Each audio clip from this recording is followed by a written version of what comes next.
शेपूट.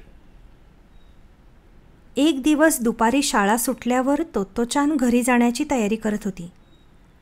तेवढ्यात ओई धावत धावत आला आणि अगदी हलक्या आवाजात म्हणाला, मुख्याध्यापक कोणावर तरी जाम चिडलेत.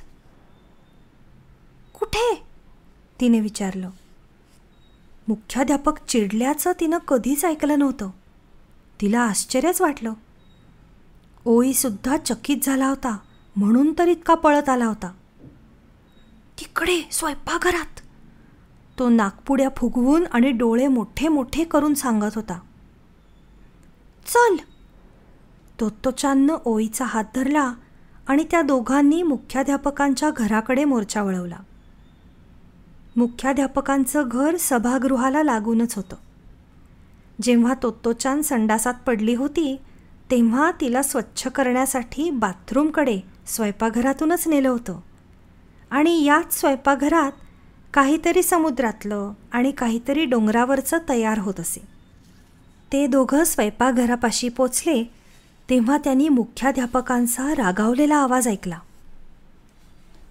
तुम्ही कोणताही विचार न करता ताकाहाशीला शेपूट आहे असं कसं म्हणालात? मुख्याध्यापक तोत्तोचानच्या वर्ग शिक्षिकेला म्हणत होते. मला त्या अर्थानं नव्हतं म्हणायचं, त्यांचं उत्तर आलं. त्यावेळी तोच समोर दिसला म्हणून. पण तुम्ही जे म्हणालात त्याचं गांभीर्य तुमच्या लक्षात येतंय का?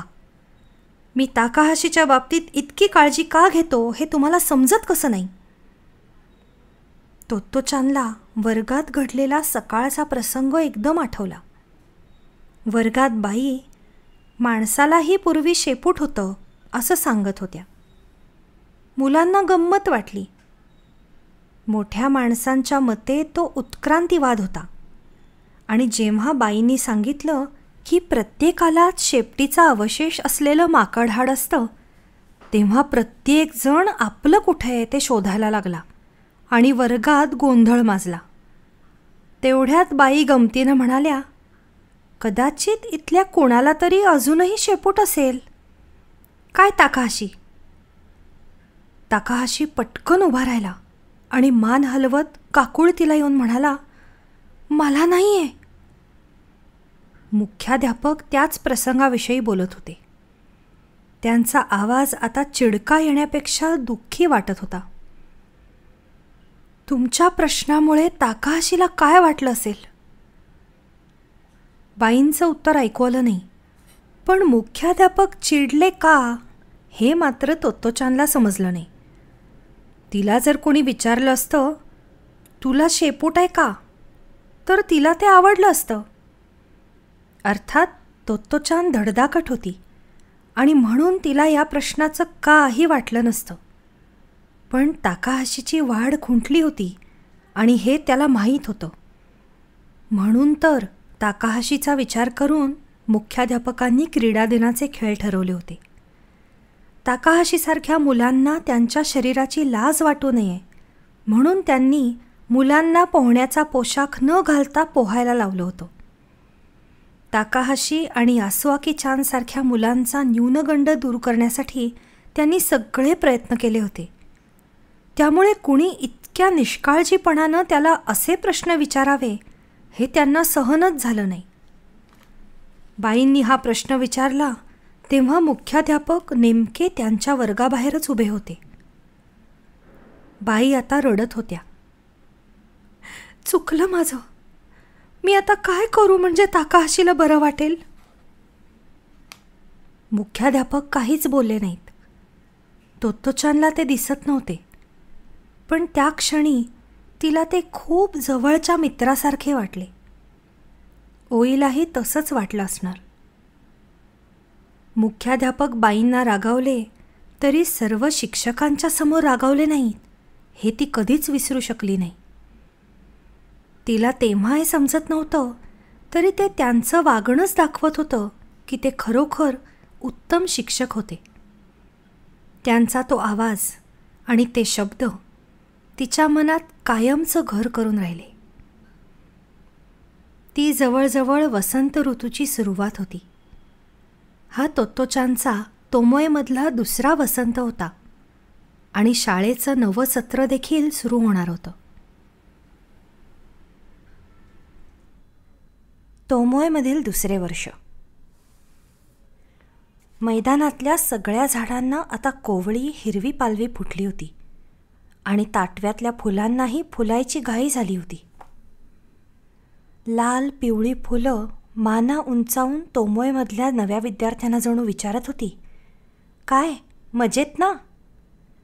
ट्युलिपचे लांब दांडे अजूनच लांब झाले होते आणि चेरीच्या कळ्या मंद हवेच्या झुळकीबरोबर डोलत डोलत उमलण्याची वाट पाहत होत्या. पोहण्याच्या तलावाजवळच्या छोट्याशा चौकोनी हौदातले काळे सोनेरी मासे पाण्यामध्ये बागडत होते.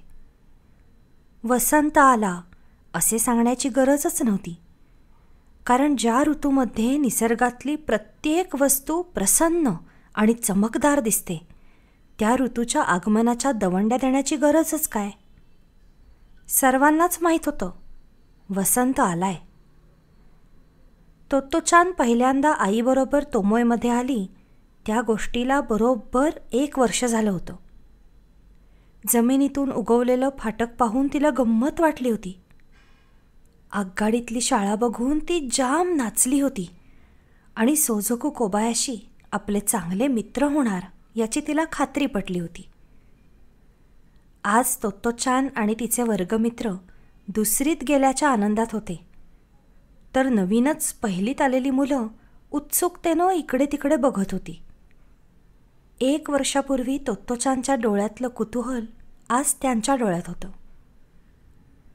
ते वर्ष तिला खूप आनंदाचं गेलं होतं आणि प्रत्येक नव्या दिवसाची तिनं आतुरतेनं वाट पाहिली होती. तिचं अजूनही रस्त्यावरच्या बँडवाल्यांवर प्रेम होतं, पण आजूबाजूच्या कितीतरी गोष्टींवर सुद्धा प्रेम करायला ती शिकली होती. शाळेत त्रास देते म्हणून शाळेतून काढून टाकलेली ती चिमुरडी पोरगी आता तोमोयची चांगली विद्यार्थिनी झाली होती. काही पालकांच्या तोमोयविषयी काही गैरसमजुती होत्या. क्वचित तोत्तो-चानच्या आईबाबांना सुद्धा वाटायचं, आपण केलं त्यात काही चुकलं तर नाही ना. कोबायाशींच्या शिक्षण पद्धतीचा जे वरवर विचार करायचे त्यांना ती काहीतरी जगावेगळी वाटायची आणि कधीकधी तर मुलांना काढून दुसऱ्या शाळेत घालण्याचाही पराक्रम ते पालक करायचे. मुलांना मात्र तोमोय सोडून जायचं नसायचं. सुदैवाने तोत्तो-चानच्या वर्गातलं कोणीही शाळा सोडून जाणार नव्हतं, पण वरच्या वर्गातला एक मुलगा मुख्याध्यापकांना मिठी मारून रडत होता. त्याला शाळा सोडून जायचं नव्हतं. मुख्याध्यापकांचेही डोळे रडून लाल झाले होते, पण त्या मुलांच्या पालकांनी कोणाचंच ऐकलं नाही. जाताना प्रत्येक पावलाला तो मागं वळून बघत होता आणि सर्वांना टाटा करत होता. पण असे प्रसंग फारच क्वचित घडायचे. तोत्तो-चान आता दुसरीत गेली होती. नव्या वर्षाच्या नव्या आशा तिच्या मनात होत्या. त्या वेळेपर्यंत तोत्तो-चानच्या दप्तराची तिच्या पाठीशी चांगलीच गट्टी जमली होती.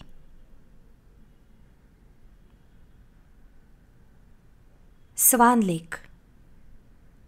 हिबिया हॉलमध्ये तोत्तो-चान नृत्यनाट्य पाहायला गेली होती. नाटिकेचं नाव होतं स्वान लेक. बाबा व्हायोलिन वाजवत होते. नाटक सादर करणारा संच फारच तयारीचा होता. तोत्तो-चान पहिल्यांदाच नृत्यनाट्य पाहत होती. राणी हंसीनं चमचमणाऱ्या शुभ्र खड्यांचा छोटासा किरीट घातला होता आणि ती हवेत इतक्या अलगद झेपावत होती की वाटावं जणू खरोखरच हंसी उडते आहे. राजपुत्राला राणी हंसी आवडते आणि शेवटी ते दोघेही एकत्र नृत्य करतात. खूपच तरल आणि सुंदर. त्या नाट्यानं आणि त्यातील संगीतानं तोत्तो-चान इतकी भारावली होती की घरी आल्यावरही तिच्या डोक्यातून स्वान लेक जात नव्हतं. दुसऱ्या दिवशी सकाळी उठल्याबरोबर ती तोंडही न धुता स्वयंपाकघरात आईपाशी गेली आणि तिनं जाहीर करून टाकलं, आई, मला गुप्तहेर व्हायचं नाही आहे आणि तिकीटही विकायचे नाही आहेत. मला नर्तकी व्हायचं आहे आणि स्वान लेकमध्ये नृत्य करायचं आहे. असं? आईला फारसं आश्चर्य वाटलं नाही. नृत्यनाट्य जरी तोत्तोचाननं पहिल्यांदाच बघितलं असलं तरी मुख्याध्यापकांकडून तिनं इसाडोरा डंकनबद्दल बरंच ऐकलं होतं. ती एक अमेरिकन नर्तकी होती आणि फारच सुंदर नृत्य करायची. कोबायाशींप्रमाणेच इसाडोरा डंकनवरही डेलक्रोज यांचा खूप प्रभाव पडला होता. मुख्याध्यापकांना इसाडोरा आवडायची, एवढंच तोत्तोचानला ती आवडायला पुरेसं होतं. तोत्तोचाननं इसाडोराचं नृत्य खरं तर कधीच बघितलं नव्हतं, पण तोत्तोचानला मात्र ती खूप माहिती असल्यासारखं वाटायचं. त्यामुळे तोत्तोचानला नर्तकी व्हावंसं वाटणं ही स्वाभाविकच होतं की नाही. कोबायाशींच्या युरिथमिक्स शिकवणाऱ्या मित्राची एक नृत्यशाळा होती. आईनं तोत्तोचानला त्यांच्या नृत्याच्या वर्गात घातलं. आई तोत्तोचानला असं कर तसं कर असं कधीच सांगत नसे, पण तोत्तोचान काही करते म्हणाली तर ती लगेच तयार होत असे आणि कुठलेही जास्तीचे प्रश्न न विचारता तिला हवं ते करण्याची व्यवस्था करत असे.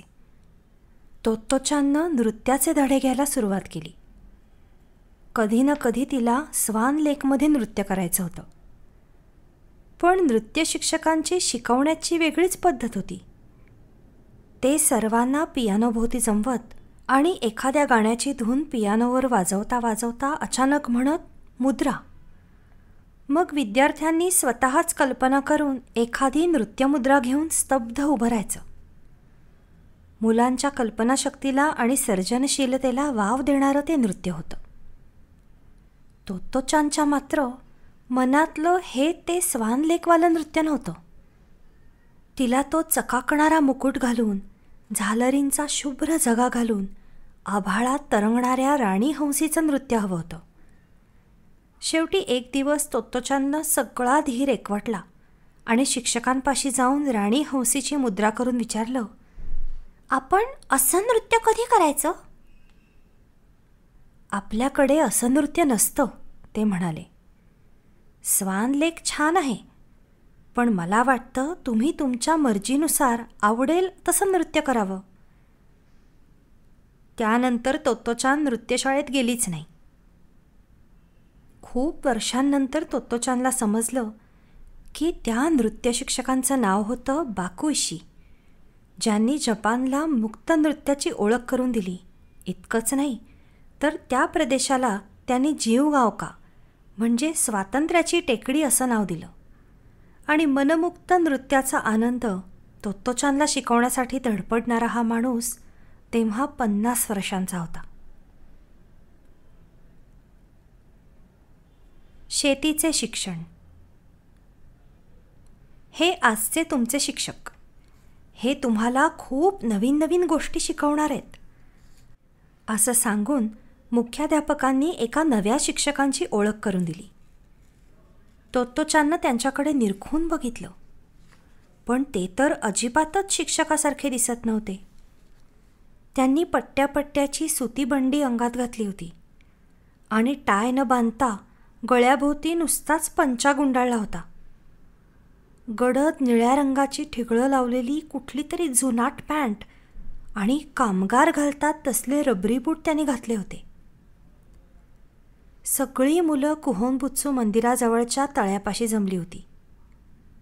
तोत्तोचानला सारखं वाटत होतं, आपण यांना आधी कुठेतरी पाहिलंय. कुठे बरं? तिने विचार केला. त्यांच्या उन्हाने रापलेल्या प्रेमळ चेहऱ्यावर खूप सुरकुत्या होत्या. ते सगळंच तिला ओळखीचं वाटत होतं. अचानक तिच्या डोक्यात प्रकाश पडला. त्या नाल्याजवळच्या शेतात काम करणारे ते शेतकरी तुम्हीच ना? तिने विचारलं. बरोबर, नवे शिक्षक म्हणाले. तुम्ही कुहोनबुत्सूला जाताना नेहमी माझ्या शेतावरून जाता, आठवते? मोहोरीच्या पिवळ्या फुलांनी भरलेलं ते शेत माझंच. वा, आणि तुम्ही आज आम्हाला शिकवणार? मुलांच्या आनंदाला पारावार राहिला नाही. छे छे, मला काही शिकवता येत नाही. मी आपला एक साधासुधा शेतकरी आहे. तुमचे गुरुजी म्हणाले म्हणून मी. बरोबर आहे. हे आपले शेतीचे शिक्षक आहेत. शेतामध्ये लावणी पेरणी कशी करायची हे ते आपल्याला शिकवणार आहेत. चला तर मग आपण सुरुवात करूयात. सर्वसाधारण शाळांमध्ये कोणताही शिक्षक नेमायचा म्हणजे त्याला काहीतरी शैक्षणिक पात्रता असणं आवश्यक असतं. पण कोबायाशींना असल्या गोष्टींची पर्वा नव्हती. मुलांनी प्रत्यक्ष पाहून शिकावं असं त्यांना वाटायचं. मग करायची सुरुवात? शेतीच्या शिक्षकाने विचारलं. कुहोनबुत्सूच्या तळ्याजवळची ती जागा मोठी प्रसन्न आणि शांत होती. कुदळ फावडी यांची व्यवस्था मुख्याध्यापकांनी आधीच केली होती. त्या जमिनीच्या बरोबर मध्यभागी मुलं काम करणार होती. चला कुदळी घ्या, शिक्षकांनी त्यांना सांगितलं. मग त्यांनी तण उपटायला सुरुवात केली. त्यांनी मुलांना तणाची सगळी माहिती दिली. काही प्रकारचं तण तर पिकापेक्षाही वेगानं वाढतं आणि पिकाचं खत पाणी सूर्यप्रकाश स्वतःच खाऊन टाकतं. शिवाय किड्यांना लपायला ती सर्वात छान जागा, म्हणून वेळच्या वेळी तण उपटायलाच हवं. ते बोलत होते, पण बोलताना त्यांचे हातपाय मात्र काम करत होते. मुलंही ते सांगतील ते करत होती. मग त्यांनी मुलांना नांगरायचं कसं, खत कसं घालायचं आणि शेतात करायची सगळी कामं शिकवली. एका छोट्याशा सापानं गवतातून डोकं काढलं. त्याचा दात ताचान नावाच्या मुलाला किंचित लागला. पण शिक्षक म्हणाले, इथले साप मुळीच विषारी नसतात आणि तुम्ही त्यांना जर त्रास दिला नाहीत तर ते सुद्धा काही करत नाहीत. शेतात रोपांची लावणी कशी करावी हे शिकवताच त्यांनी मुलांना किड्यांबद्दल, पक्ष्यांबद्दल, फुलपाखरांबद्दल, हवामानाबद्दल आणि इतर गोष्टींबद्दल कितीतरी माहिती दिली. त्यांच्या घट्टे पडलेल्या मजबूत हातांवरूनच लक्षात येत होतं की हे सगळं ते स्वतःच्या अनुभवातून शिकले होते. शिक्षकांच्या मदतीने साऱ्या शेतात पेरणी करून झाली तेव्हा मुलं घामानं निथळत होती. काही थोडेसे चर वेडेवाकडे खणले होते, पण बाकी सगळं शेत कसं बरोबर आखल्यासारखं दिसत होतं. त्या दिवसापासून मुलांच्या मनात शेतकऱ्यांविषयी विलक्षण आदर वाढला होता आणि त्यांना कधीही बघितलं तरी मुलं म्हणायची, आपले शेताचे सर. त्यांच्याकडे खत उरलं की ते मुलांच्या शेतात पसरत असत. पीक छान वाढायला लागलं होतं. रोज एक जण तरी शेताला भेट द्यायचा आणि मुख्याध्यापकांना ते कसं वाढतंय ते सांगायचा. स्वतः लावलेल्या बियांपासून झाड होताना पाहण्याचा आनंद मुलं मनसोक्त लुटत होती आणि 2-3 मुलं एकत्र जमली की गप्पा नकळत त्यांच्या शेताच्या प्रगतीकडे वळायच्या. जगामध्ये भयंकर गोष्टी घडायला सुरुवात झाली होती, पण मुलांच्या छोट्या शेतात आणि छोट्याशा हृदयात मात्र अजूनही शांती आणि समाधान होतं. रानातील स्वयंपाक. त्या दिवशी शाळा सुटल्यावर तोत्तोचान कुणाशीही न बोलता सगळ्यांना अच्छा न करता थेट घरी निघाली होती. अन तोंडानं सतत काहीतरी बडबडत होती. मेघांच्या गर्जना, धबधब्याची दरी, रानातल्या स्वयंपाकाची गंमत न्यारी. खरं म्हणजे तिच्या एवढ्या मुलीला ते लक्षात ठेवणं जरा अवघडच होतं, पण ती अगदी लक्षपूर्वक ते शब्द म्हणत होती. आजूबाजूला जर कोणी तिच्याशी काही बोललं असतं तर ती नक्कीच ते विसरली असती. एवढंच काय, पण रस्त्यातल्या डबक्यावरून उडी मारताना तिनं नेहमीसारखं 1, 2, साडे माडे 3 जरी म्हटलं असतं तरी तिचा गोंधळ झाला असता. म्हणून तर एक क्षणही न थांबता सारखं तेच गाणं ती म्हणत होती. सुदैवानं त्या दिवशी तिला मध्ये कोणी भेटलं नाही, पण स्टेशनमधून बाहेर पडता पडता तिथं काम करणाऱ्या एका माणसानं तिला विचारलं, अरेच्चा, आज इतक्यात परत आलीस? ती उत्तर देणार इतक्यात तिनं स्वतःला सावरलं. उगाच नसता गोंधळून बसायचा. घराच्या दाराशी पोचल्या पोचल्या ती मोठ्यांदा ओरडली, मेघांच्या गर्जना, धबधब्याची दरी, रानातल्या स्वयंपाकाची गंमत न्यारी. पहिल्यांदा आईला समजेना हे काय नवीनच. मग तिच्या डोक्यात प्रकाश पडला. तोदोरोकी स्टेशनजवळच तोदोरोकी केईकोकू किंवा मेघदरी नावाचं प्रसिद्ध सौंदर्यस्थळ होतं.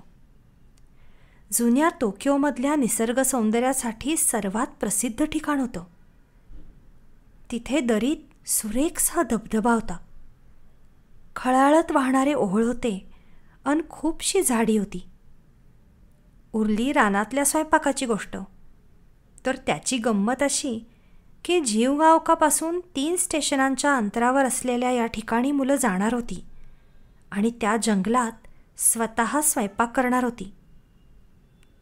मुलांना लक्षात ठेवायला खरं तर अवघड असलेलं ते गाणं, पण आवडीची गोष्ट असली की पटकन लक्षात राहतं एवढं खरं. शेवटी त्या अवघड शब्दातून तोत्तोचानची सुटका झाली. मग मात्र तिने आईला भराभर सगळी माहिती तपशीलवार दिली. येत्या शुक्रवारी सर्वांना सकाळी शाळेत जमायचं होतं. बरोबर लहान वाडगं, चॉपस्टिक म्हणजेच जपानी लोक जेवताना वापरतात त्या बांबूच्या काड्या आणि 1 वाटी तांदूळ न्यायचे होते. मुख्याध्यापक म्हणाले की ते शिजवले की 2 वाट्या होतात.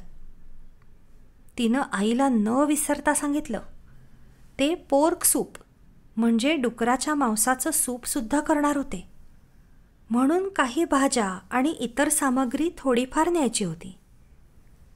शिवाय जर काही खायला पाहिजे असं वाटत असेल तर थोडंसं काहीतरी आणायलाही हरकत नव्हती. नंतरचे काही दिवस तोत्तोचान आईच्या आसपास स्वयंपाकघरातच घोटाळायची.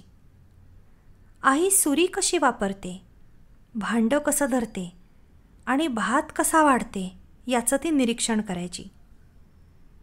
आईचं असं निरीक्षण करायला तिला खूप आवडायचं आणि मधूनच कधीतरी आई झटका बसला असं म्हणायची आणि पटकन कानाची पाळी अंगठा आणि मधल्या बोटात पकडायची. हे तर तिला फारच आवडलं होतं. अगं, कानाची पाळी थंड असते ना, म्हणून आईनं तसं करण्याचं कारण सांगितलं. जेव्हा आम्ही मेघांची गर्जना, धबधब्याची दरी तिकडे जाऊ ना, तेव्हा मी पण असंच करणार, तिनं ठरवून टाकलं होतं. शेवटी एकदाचा शुक्रवार उजाडला. मुलं मेघदरीला पोचली. मुख्याध्यापकांनी मुलांकडे बघितलं. झाडांच्या फांद्यातून झिरपणाऱ्या सूर्यप्रकाशात त्यांच्या लाडक्या चिमण्यांचे चेहरे चकाकत होते. पाठीवरच्या पिशव्या सांभाळत मुलं मुख्याध्यापक पुढे काय सांगतात याची वाट पाहत होती आणि त्यांच्या मागे तो प्रसिद्ध धबधबा अतिशय लयबद्धपणे कोसळत होता. चला, मुख्याध्यापक म्हणाले. आधी छोटे छोटे गट करून आपापल्या शिक्षकांनी आणलेल्या विटा रचून चूल तयार करूया. मग काहींनी तांदूळ धुवून आणा, ते शिजायला चुलीवर ठेवूया आणि पोर्क सूपच्या तयारीला लागूया. करूया का सुरुवात? मुलांनी गट केले. फक्त 50च मुलं असल्यानं गट करायला काही फारसा वेळ लागला नाही. जमिनीत खड्डे करून बाजूनी विटा रचून चुलीही तयार झाल्या. त्यावर बारक्या बारक्या लोखंडी सळ्या घालून भांडी डुगडुगणार नाहीत अशी व्यवस्था केली. हे चालू असतानाच काहींनी झाडीत हिंडून सरपण गोळा केलं, तर काहींनी तांदूळ धुवून आणले. मुलांनी स्वतःची कामं वाटून घेतली होती. तोत्तोचान सूपसाठी भाज्या चिरत होती. तिच्यापेक्षा 2 वर्षांनी मोठा असलेला एक मुलगा तिला मदत करत होता. पण तो एकतर फारच बारीक तुकडे करायचा किंवा फारच मोठे, त्यामुळे मदत होण्याऐवजी काम मात्र वाढत होतं. अन कामाची सवय नसल्यानं तो घामानं डबडबला होता. तोत्तोचान मात्र आईचा आदर्श समोर ठेवून कौशल्यानं भाज्या चिरत होती. शिवाय तिनं स्वतःहून काही काकड्या वगैरे खारवून लोणची तयार केली. तिच्याहून मोठ्या मुलींना सुद्धा ती कामाला मदत करत होती. तिला जणू खरोखरच आपण आई असल्यासारखं वाटत होतं. तिच्या खारवलेल्या भाज्याने तर सगळेच प्रभावित झाले होते. मी म्हटलं, बघावं जमतंय का, ती संकोचून सगळ्यांना सांगत होती. सूपचा मस्त वास सुटला होता. वेगवेगळ्या गटांमधून वाह, अशा प्रतिक्रिया ऐकू येत होत्या. मुलांच्या आवाजात आवाज मिसळून पक्षीही किलबिलत होते. त्या दिवसापर्यंत स्वयंपाक करायची वेळ क्वचितच कोणावर आली होती. बहुतेक वेळी आईनं वाढलेलं गरम गरम जेवण्याची त्यांना सवय होती. स्वतः अन्न शिजवण्याचा आनंद आणि पदार्थ तयार होत असताना त्यात होत जाणारे बदल पाहणं हा त्यांना पूर्णपणे वेगळा प्रयोग होता. थोड्याच वेळात सर्व चुलीवरची भांडी उतरवली गेली. मग मुख्याध्यापकांनी हिरवळीवरची जागा मुलांकडून साफसूफ करून घेतली. प्रत्येक गटांपुढे एक भाताचं आणि एक सूपचं भांडं होतं. पण तोत्तोचाननं मात्र तिनं ठरवलेली गोष्ट केल्याशिवाय सूपचं भांडं चुलीवरून मुळीच उतरवू दिलं नाही. तिनं हातानं भांड्यावरचं झाकण काढलं. मग झटका बसला असं म्हणून कानाच्या पाळीला हात लावला. मग ती म्हणाली, आता न्यायला हरकत नाही. मुलांनी भांडं बसण्याच्या ठिकाणापर्यंत नेलं. कोणाला तिच्या त्या कृतीत विशेष रस वाटला नव्हता, पण तोत्तोचानचं मात्र समाधान झालं होतं. प्रत्येकाचं लक्ष आता पुढ्यातल्या भाताच्या वाडग्याकडे होतं. सूपच्या वाडग्यामधूनही वाफा येत होत्या. मुलांना खूप भूक लागली होती, पण त्याहूनही महत्त्वाचं म्हणजे त्यांनी स्वतः तयार केलेलं ते पहिलंच जेवण होतं. 32 वेळा चावून खावा हे गाणं म्हणून झाल्यावर मात्र सारं जंगल शांत झालं होतं. आणि आता त्या दरीत फक्त कोसळणाऱ्या धबधब्याचा आवाज होता.